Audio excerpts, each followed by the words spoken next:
Yeshua was instructed to remain within the circumference of a small circle and to find shelter among the stones. He circumambulated a walking meditation, weaving patterns of sacred geometry from the center point to the outer circle, and then he would come back into the center again to sit in stillness until called to move outwards again. Within the circle, Yeshua experienced the thought forms of the burning bush left by Moses. He watched primal fear take numerous forms before his eyes. Demonic creatures seemed to cajole him to jump into the fire or leap off the precipice. Others laughed at, spit at, and mocked him. In many ways, his discernment was tested. The sun was a furnace by day, and the moon was cold as ice at night.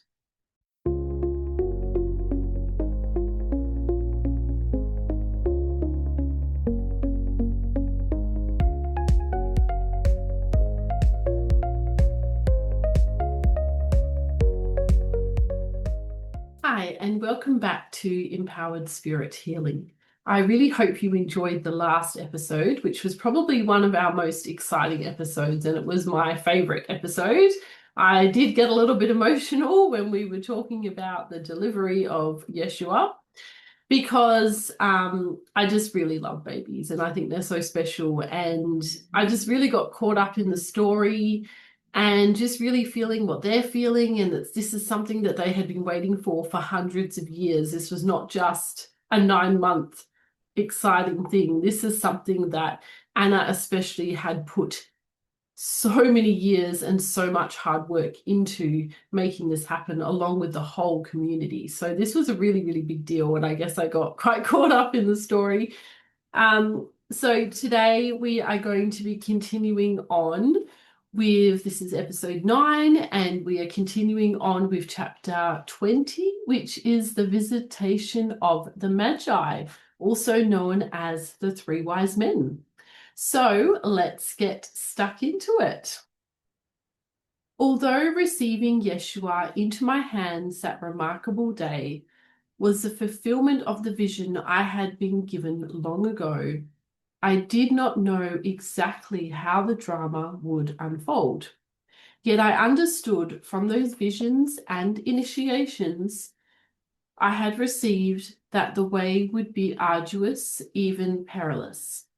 Although the ultimate purpose of his coming was to exemplify union in God, the sword of separation would be felt to the utmost, until that sword was beaten into a plowshare. A great responsibility was resting upon our shoulders as we walked this illusory world, which, like a hall of mirrors, was darkened and distorted by ignorance. And I definitely feel her pain, because quite often I like to remind myself that this world is just an illusion, which is what we have been taught through, many different ancient teachings.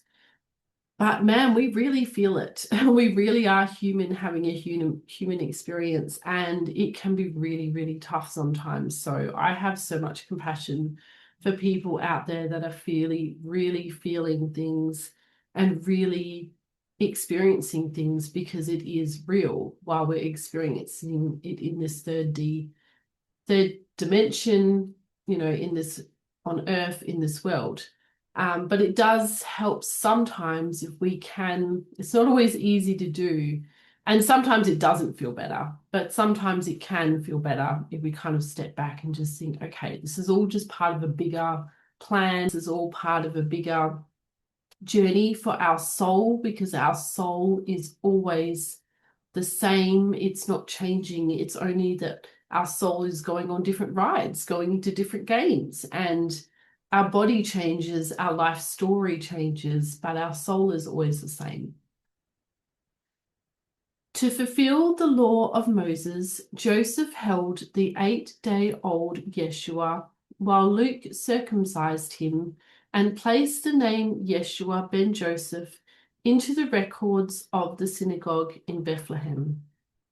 Then, 6 weeks later, to fulfill prophecy, which was our agreement as actors within this human play, we took Yeshua to the remnant of Solomon's temple in Jerusalem to give an offering.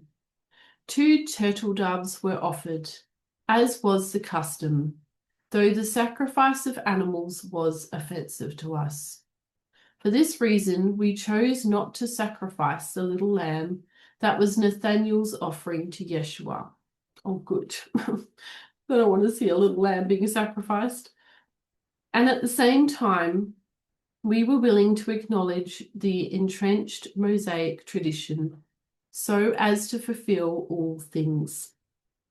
There was a certain elder by the name of Simeon at the temple who recognized Yeshua.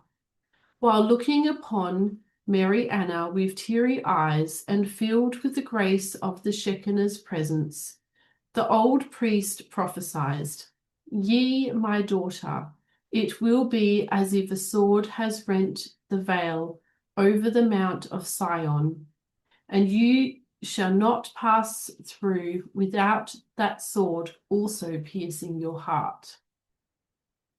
Whew, that's not a very nice message to be receiving. His saying troubled us because we had seen in a vision that when the sun would be darkened at Yeshua's passing, we would feel as though a sword had taken our very lives.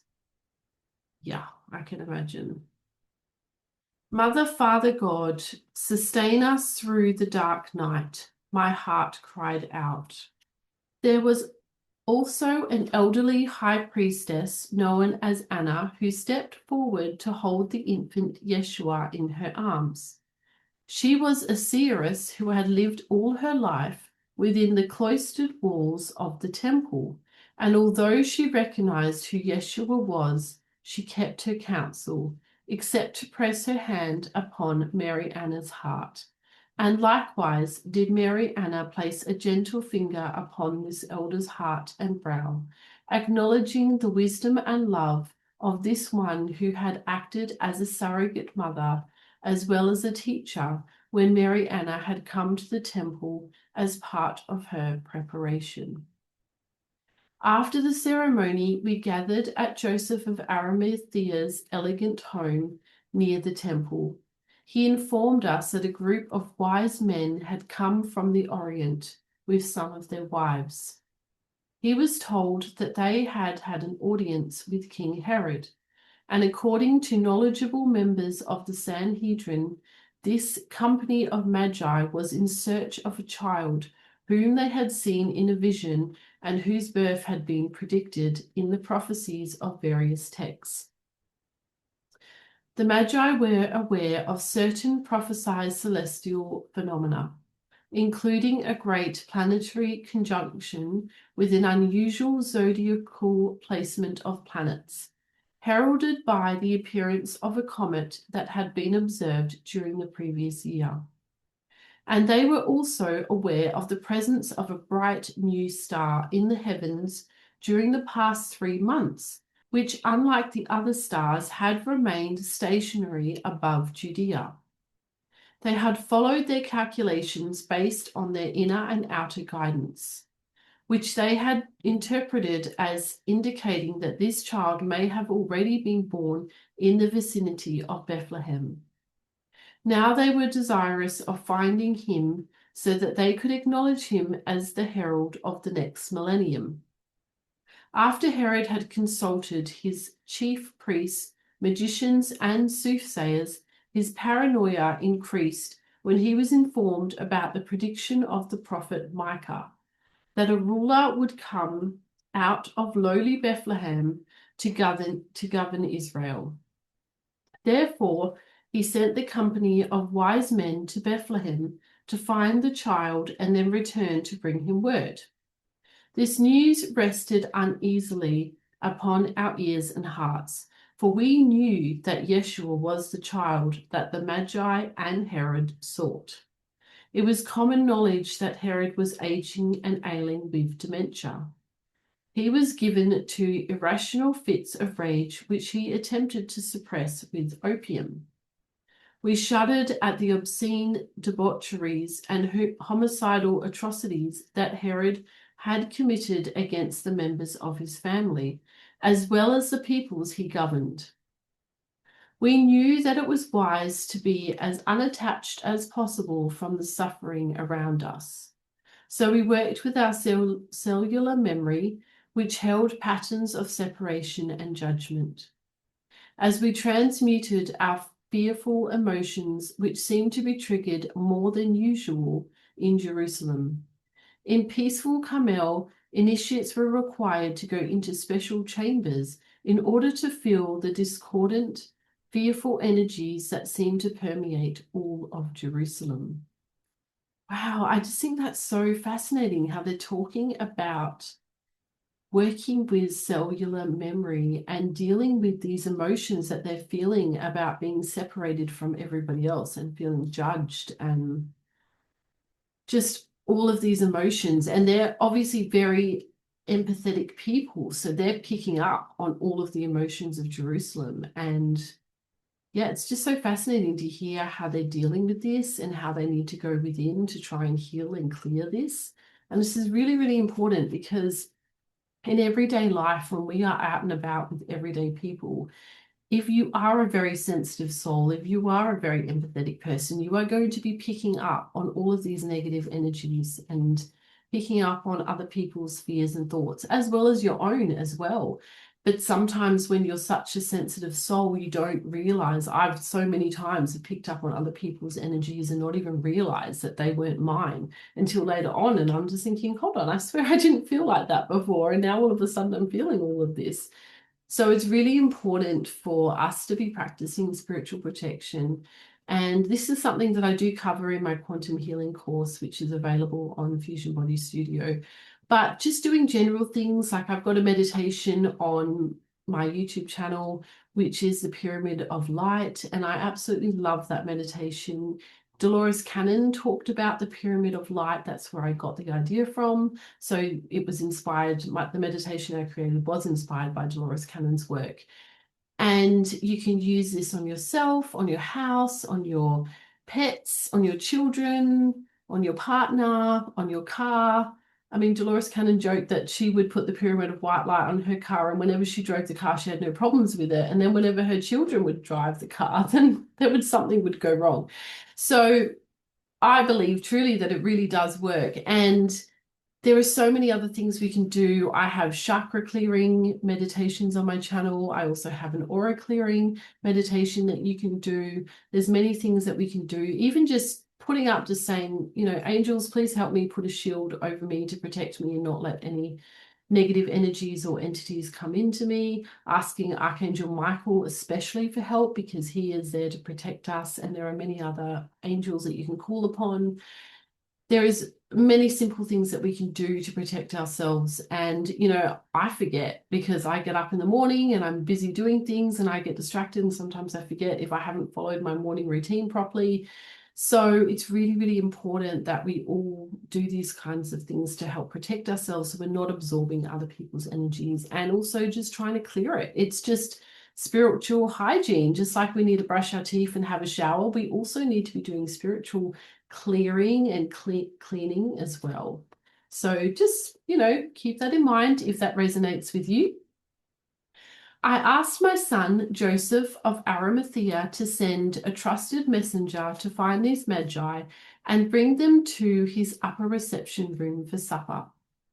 There they would be questioned concerning their intent and trustworthiness before they brought into the council room to meet Mary Anna and Yeshua. In any case, the little family would take their leave through a secret underground passage which led outside the city wall at the foot of the Mount of Olives, where we knew it was safe to do so. We secreted ourselves in a back room which was positioned over a cistern that was very ancient. Through the centuries, the brother sisterhood had used this room for their meetings. When necessary, they would leave through the underground tunnel below the floor. which had been dug through the rocky crevice of a natural subterranean stream bed. So it was that we took counsel with one another, prayed, and awaited the appropriate action to be taken. Mary of Magdala, Joseph of Arimathea's wife, had come with her sister-in-law Martha from their home in Bethany to be with us.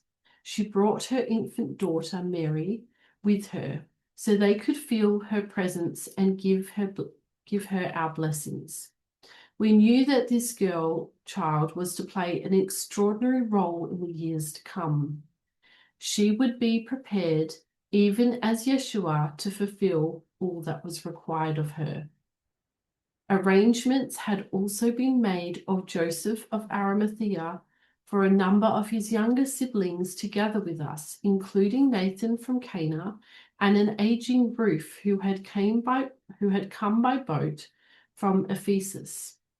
All of us were filled with wonderment as we took turns holding the 7 weeks old Yeshua in our arms while awaiting the arrival of the Magi.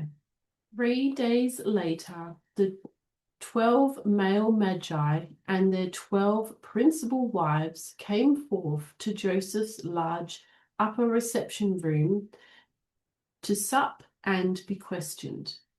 I remained secreted away with Mary Anna and Yeshua until word was sent that these Magi were indeed those that I had witnessed earlier in a vision. My heart leapt and fluttered with nervous expectancy while we awaited their arrival into the council chamber. At last we heard their muffled approach down the stairs and long corridor. Mary Anna's Joseph opened the heavy iron-grated door and stood before us smiling. With solemn decorum, the 24 Magi slowly passed into the council room to take their positions in a circle around Mary Anna and the babe Yeshua. Each announced their name and place of origin. Then the 3 who were the hierophants of the order of the Magi came forward, representing all 24. So that must be where we get the 3 from in the Bible. They read passages from various scrolls and showed us astrological charts which they interpreted. Next, they turned to a turbaned Parthian who had announced his name as Balthazar. He reached into a small trunk made of hard wood and polished brass and carefully removed a smaller ebony box, together with several silk-wrapped containers of various sizes. First, he placed before Yeshua a censer that burned frankincense and myrrh, which he lit. Next, he placed at Mary Anna's feet several vials of precious oils and ointments.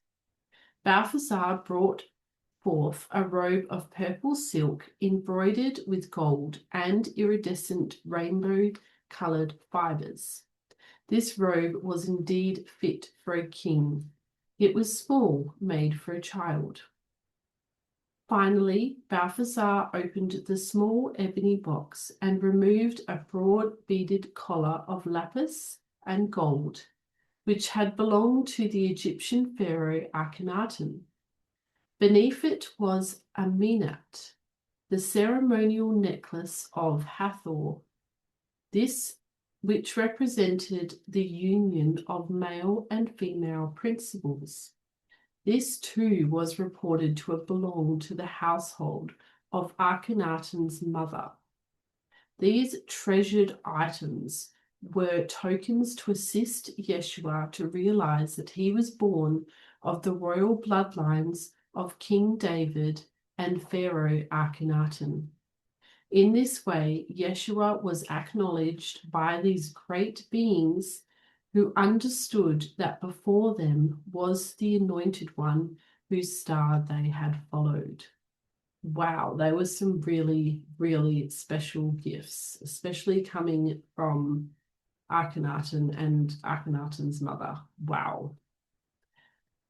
Okay, so now we're going to move on to chapter 21. Egyptian sojourn.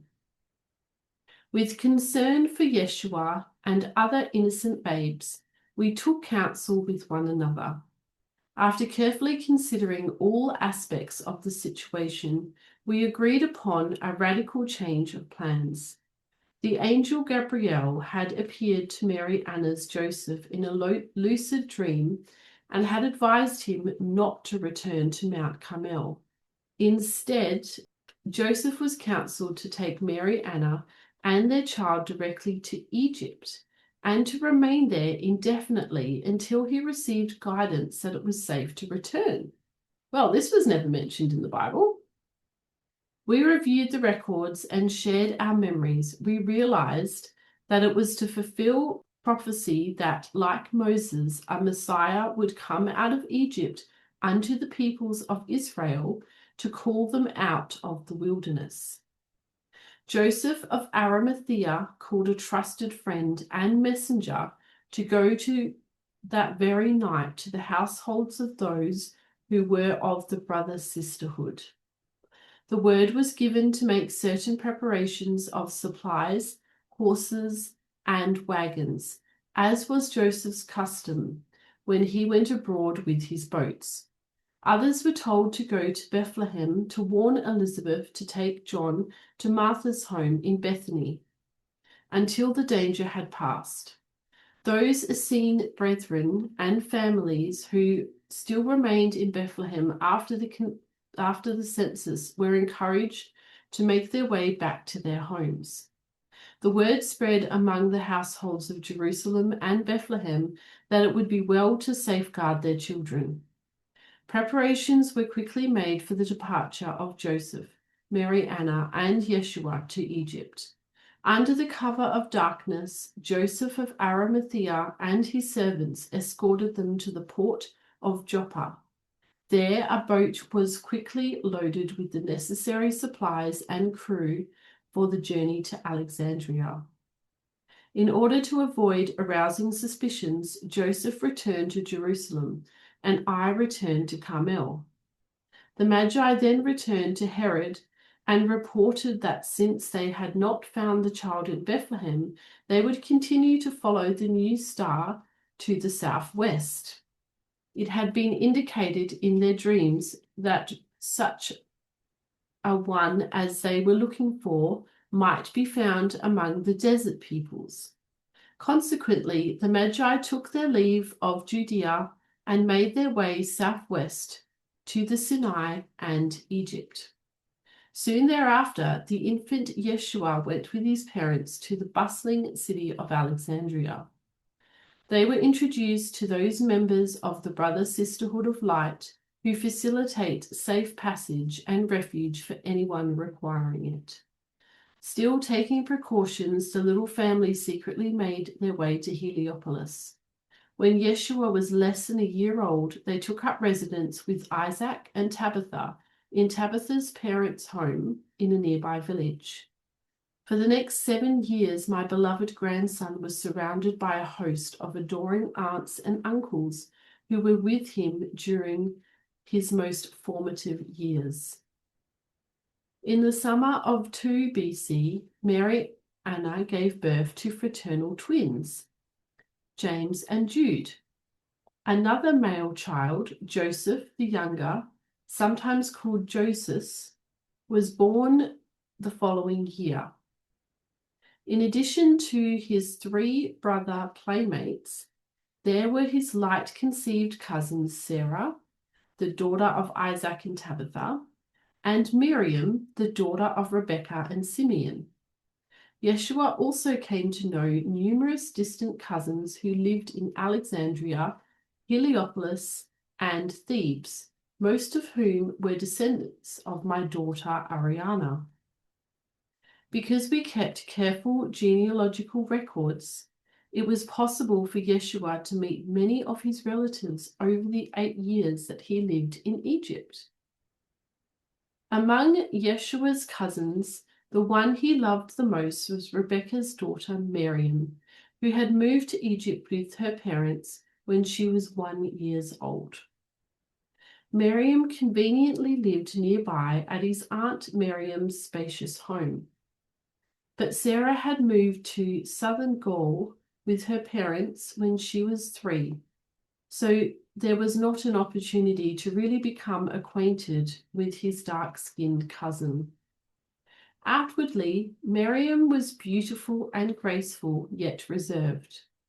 To know the inner Miriam was to find a profoundly wise and sensitive soul, so attuned to the non-physical dimensions that it seemed as though she was barely present in this one. It was this tendency to be otherworldly that became more and more evident as Miriam endured many hardships and losses throughout the years. These inward qualities enabled her to serve as a faithful confidant to Yeshua and many others throughout her life. It was in Miriam that Yeshua confided his deepest thoughts, because she could always bring herself to be fully present for him, no matter what he shared. She would straighten her spine, breathe deeply, open her heart, and be there. No other child could do what Miriam did so naturally. Yeshua loved Miriam as a sister. He even had fantasies that someday he might marry her. They were devoted friends who understood each other better than anyone else. As Yeshua grew in wisdom, he especially loved to hear stories about his ancestral family, including the great Pharaoh Akhenaten. Both of his parents were wonderful storytellers, assisting his active imagination to place him into the scenes they described. His aunt Miriam was a skilled dramatist, dancer, and singer whose every gesture and word made her stories come alive. The vast repertoire of stories that his parents, aunts, and uncles shared with him covered great epochs in human history, touched on the sacred legends of the Egyptians' gods and goddesses, and opened vistas into the natural world. So it was at a tender age, through the loving assistance of his family, Yeshua began to be enriched and empowered in his love of humanity, his ancestral lineage, spiritual mysteries, and the diverse wonders of nature. Like his uncle Joseph of Arimathea, Yeshua easily mastered languages. He could speak fluent Egyptian and Greek, as well as his family's natives' Aramaic and Hebrew tongues. He pored over ancient papyri and inquisitively touched carved hieroglyphs. With his father's assistance, he learned how to decipher the cryptic messages of the brother sisterhood within the texts. Yeshua was by nature very curious, and he loved to go with his father into the libraries, pyramids, and temples along the Nile. I think I would have really enjoyed that as a child too. I've always loved history and found it really fascinating. From time to time, Mary Anna accompanied Joseph and Yeshua on their journeys, thus taking her initiations in the temples of Isis, Hathor, and Horus. She also took initiation in the Great Pyramid. Memories of having been an adept in the previous incarnations in Egypt came easily. All that Joseph and Mary Anna experienced in Egypt prepared them for the support they would continue to give their sons and daughters as their ministries unfolded. Yeshua stayed with his relatives when his parents were away taking initiations. Occasionally, Yeshua accompanied his father on journeys that took him to temples to the south, where legends had said the Queen of Sheba had taken the Ark of the Covenant for safekeeping during the time of Solomon. He also enjoyed going into the nearby temples of the Giza Plateau, which he knew he would revisit someday. As reported to me by his mother and other relatives, Yeshua accomplished much in the 8 years he lived in Egypt. The process had begun of removing the few but necessary buffering veils that his consciousness received at birth. The vast cosmic energies that came together as one composite within Yeshua were very intensely experienced by his physical, emotional, and mental bodies. Removing the necessary veils that protected his denser bodies continued for much of his life. His parents carefully explained his unusual experiences as those that are common to initiates who are taken to the mysteries of Osiris, Isis, Horus, which include the rite of the sepulchre. Angels and ascended masters taught Yeshua and his parents that a new manner of personal and planetary ascension was to be cultivated from his infancy, and that Yeshua would later demonstrate this for humanity. These revelations were both challenging and comforting. Challenging because from time to time the task ahead seemed overwhelming. However, the increased solace and radiant hope that accompanied these insights caused any anxiety to subside. Yeshua could see beyond surface appearances and realized that he had a gift for healing the injured and the lame. He saw energy fields, heard people's thoughts, and felt everything anyone might be feeling. He would have a precognition dream, a thought, or a vision, and the event would come to pass. Sometimes Yeshua shared his inner life with his family, but most of the time he kept his experiences to himself. In other ways, he was as ordinary and simple as any other child. However, he was exceptionally curious, always asking questions, experimenting, constructing, and looking into things. Yeshua could also be very stubborn. Once he made up his mind about something, he knew what his next step was, even though the adults thought it would not work or not be safe, or that he was not old enough. So it was that he assisted his parents and relatives to let go of their overprotection towards him when he felt that his freedom to discover himself was being limited. Yeshua loved to play and laugh. His high soprano voice was angelic of tone and frequency. His father taught him to play the harp, which he accompanied with the Psalms of David. Other musicians, such as his aunt Miriam, who was skilled with the native instruments of Egypt, taught him how to play solo pieces, as well as how to harmonize with others. Some of his teachers were Pythagorean adepts, who taught Yeshua sacred geometry, mathematics, astronomy, astrology, harmonics, and geomancy. Like his mother, Yeshua was quick and able to undertake several tasks at once. However, unlike Mary Anna, who appeared to be unhurried and calm, my young grandson would flutter about like a butterfly from one project to another. In your day, you would call him a hyperactive child, a dynamo of energy, ADD. He slept little, and when he did, he could fall asleep in an instant, anywhere, anytime. Oh, wow, I envy that, because it takes me a while to get to sleep. He enjoyed spending time on the rooftop, sitting under the stars. He might take clay, string, or pigments and fashion various sculptural designs. Often, when he was not running from here to there, he could be found sitting very, very still, communing with the unseen ones. As a clear empath, Yeshua was also very sensitive. Occasionally, he would double over in pain when an energy he was feeling passed through his body. Sometimes he experienced an inexplicable outburst of emotion that was very difficult for him to control. It was thought a great storm came out of nowhere, buffeting Yeshua's mind and body until it finally subsided, leaving him spent and confused. He did not like those times, and frankly, his emotional upsets were trying for anyone around him, especially his mother.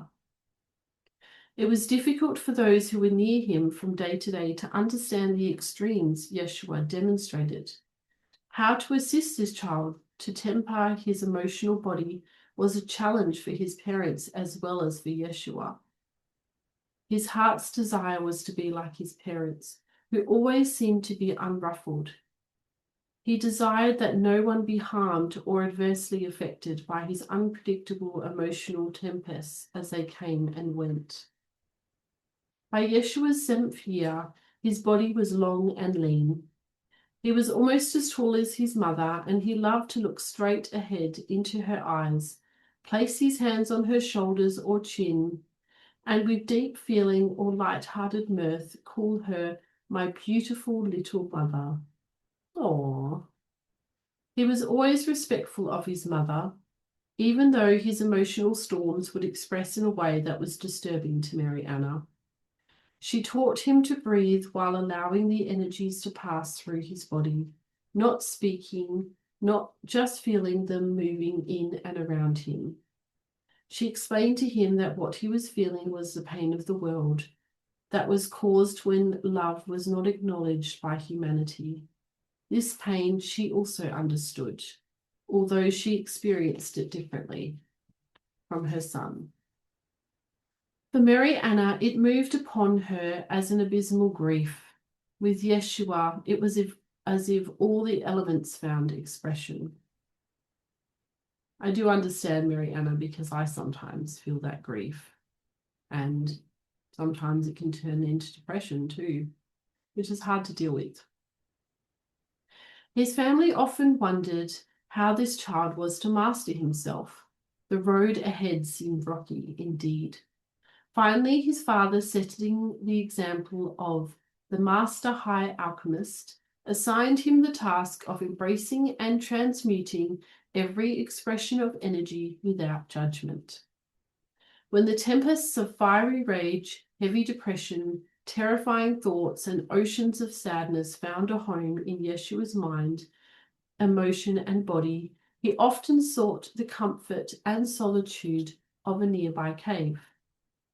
The deep cave was near the homes Joseph and Simeon leased from their sister-in-law, Tabitha's wealthy father, whose properties were numerous. After they had first arrived, the family had often sought refuge in the darkness of this cave for days at a time, when vigilance was required. As the months had gone on without incident, and after learning that King Herod had died in February of AD 5, Joseph received word from the angel Gabriel that it was now time to return home. Several weeks before Yeshua's 8th birthday, Joseph and Mary Anna invited their relatives to come together for a feast day of celebration prior to their departure back to Carmel, which would include a pilgrimage to Mount Sinai. On the evening of the feast, before they left Egypt for a new life, Yeshua asked Miriam to walk with him a short distance from the merrymaking. Beneath a grove of great date palms, beside an ancient well, Yeshua and Miriam embraced and promised they would always be faithful to one another.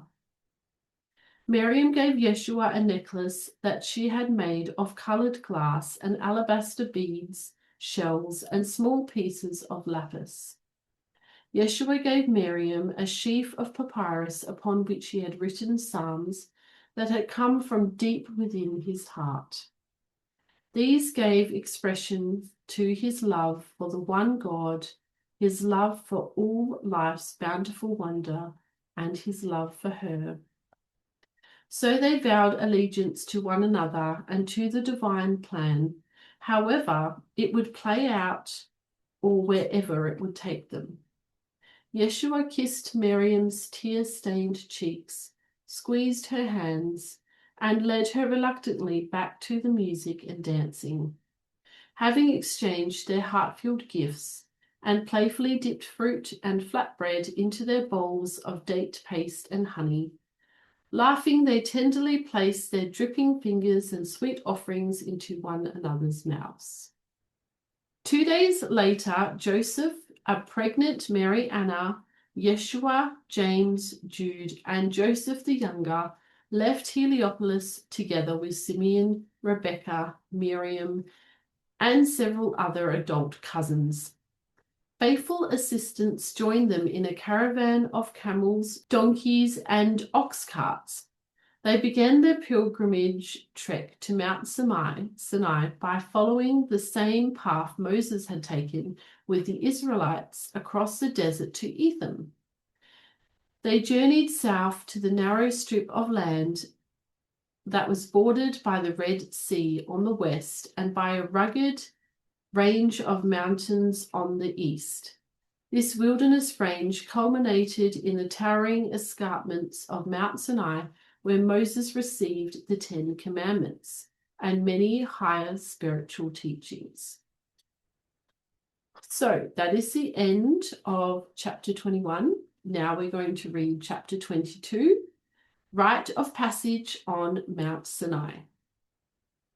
High on the rocky face of Mount Sinai were the remains of an ancient hermitage of the wise ones that predated the coming of Moses and the Israelites.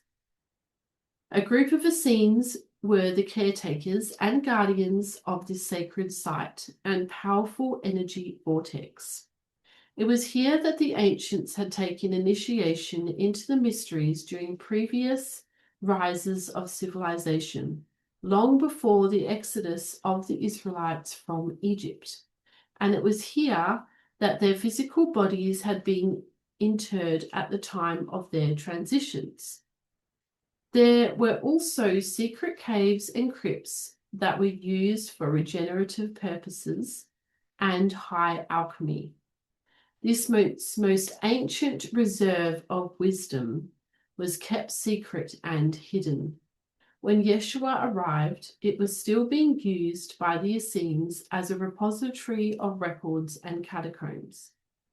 The monastery of St. Catherine of Alexandria, constructed many centuries later, still exists in your day.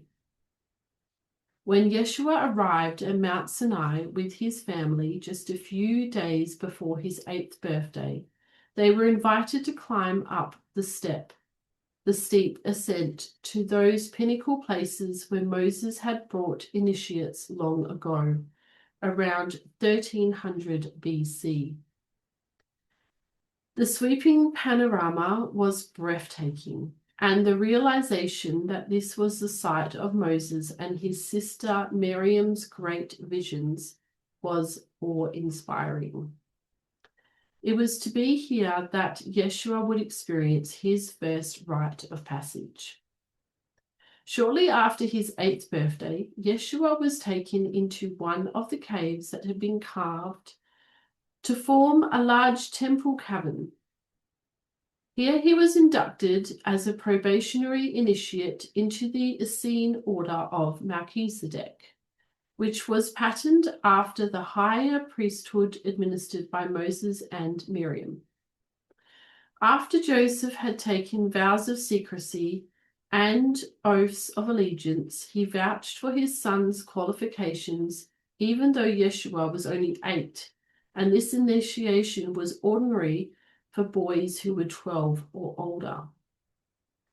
Yeshua was then led blindfolded to the highest crags of Mount Sinai.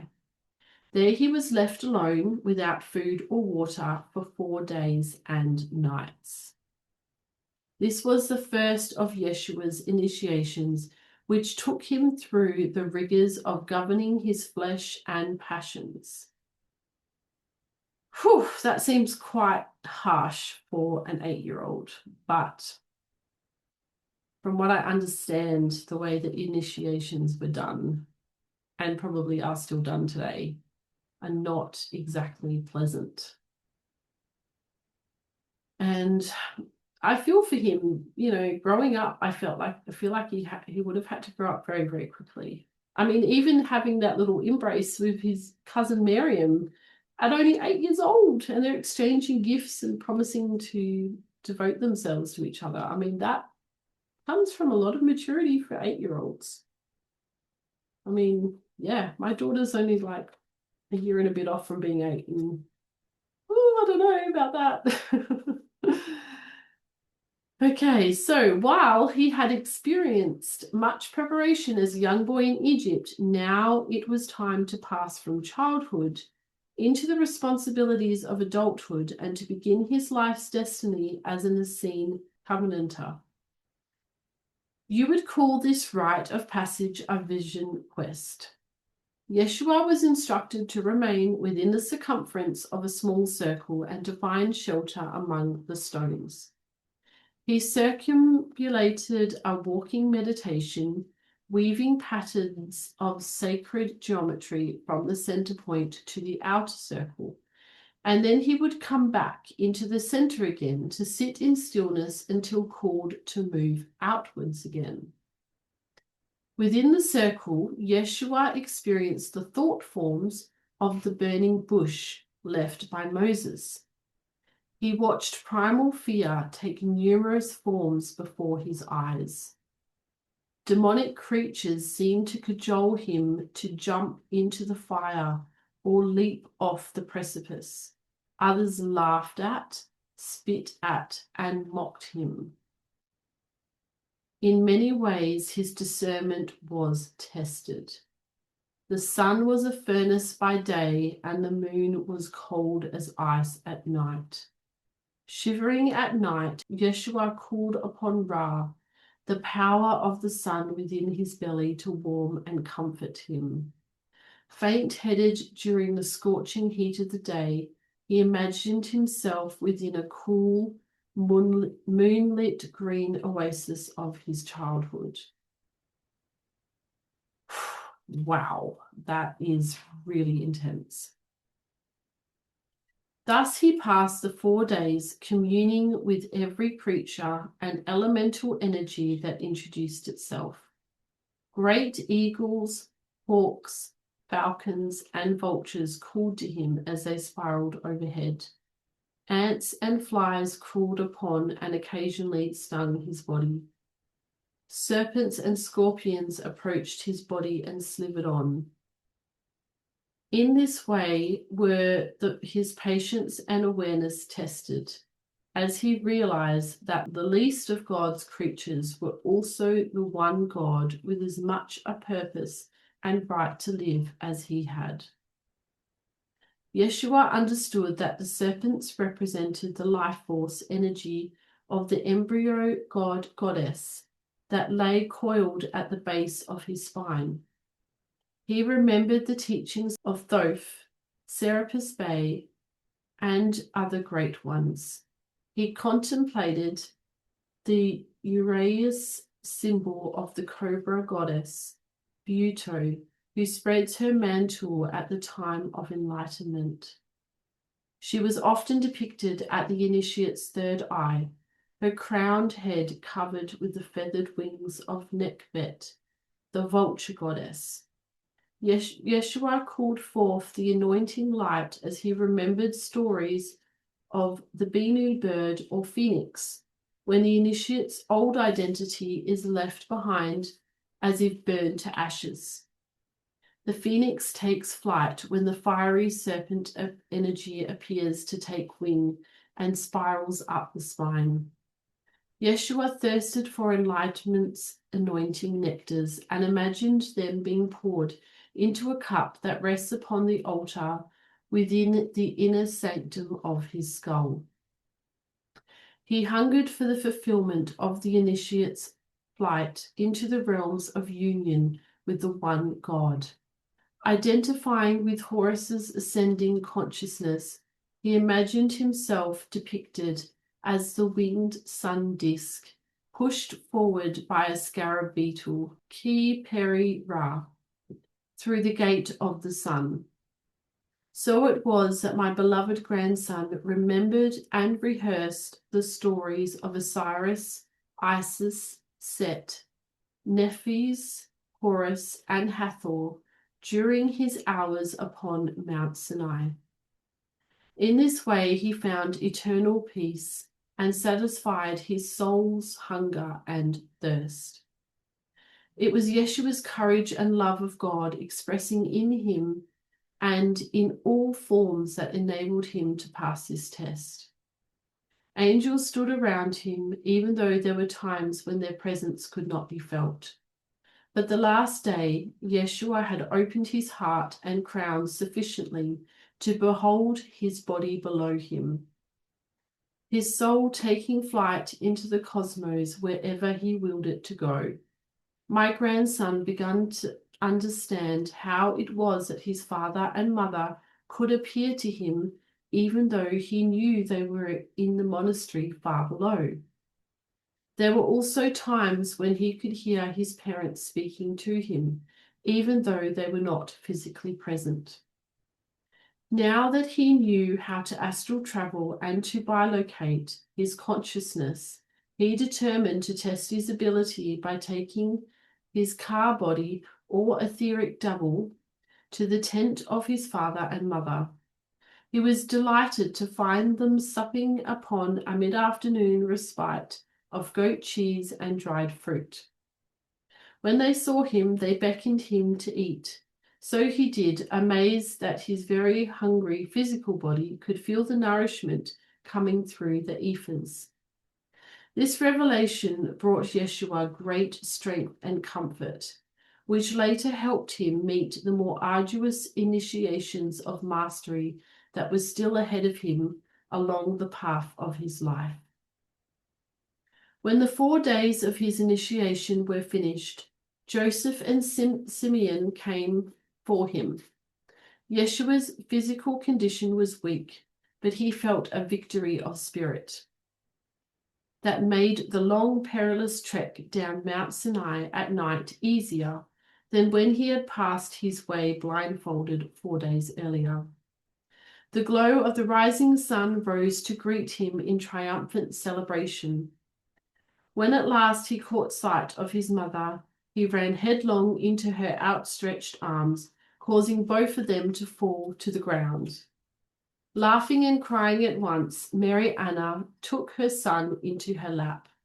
For a few moments, Yeshua allowed himself the comforting pleasure of being a child, while Mary Anna washed his sunburned skin and offered him sips of refreshing, life-giving water. Then helping his mother up and cradling Mary Anna's tear-stained, smiling face in his hands, Yeshua said, "My beautiful little mother, my time has come now to enter into my heavenly Father's work. His kingdom reigns within me. It is time for me to be about his business." And so he stood up, lifting his mother with him, and turned to the others who had gathered enigmatically, saying, "Peace be unto you. I have come of age. I now prepare a banquet, even as my Father in heaven prepares a great feast for you. And I say to you, let us come and enter in, for we have found favor with God and humankind." Then, lowering his head, Yeshua turned away and walked to the shelter where the ritual washings were done. Miriam, who was watching from a short distance, took a deep breath, clasped her hands to her heart, and almost swooned with love for Yeshua, who had instantly become her hero. Mary Anna and Rebecca called the brethren to come to prayers around a low table filled with crocks of goat's milk and honey, platters of cheeses, flatbreads, dates, and mugs of water. Yeshua took his place with the men, a broad, though weary smile upon his deeply tanned and sunburned face. His blue-grey eyes sparkled like the sun upon the rippling water. He offered the prayers of thanksgiving to the sun, angels, and the Mother of Life. Then he broke the bread and gave to each one before giving his own shrunken stomach relief. So was the nature of Yeshua ben Joseph revealed as a testament of compassion from the days of his youth. Several weeks later, the families of Joseph and Simeon followed the ancient route of Abraham and Sarah to Hebron, and then they continued onwards to Bethlehem and Mount Carmel. And that is the end of the chapter. Wow, that was pretty intense. Pretty intense initiation for him to go through at such a young age. But I guess they believed that he was ready, and he proved to be ready because he got through it okay. And I guess he just has a lot of tasks ahead of him, so having an early start probably only helped him even more with all the rest of the work that he has to do and many more initiations to follow. So I'd love to know what you think. Is it child cruelty? Or is it just part of initiations, which I believe that it is. Next episode, we're going to continue on with chapter 23, which is called The Homecoming, and I look forward to you joining me then. Thanks so much. See you next time. Bye. Are you ready to take your healing journey to the next level?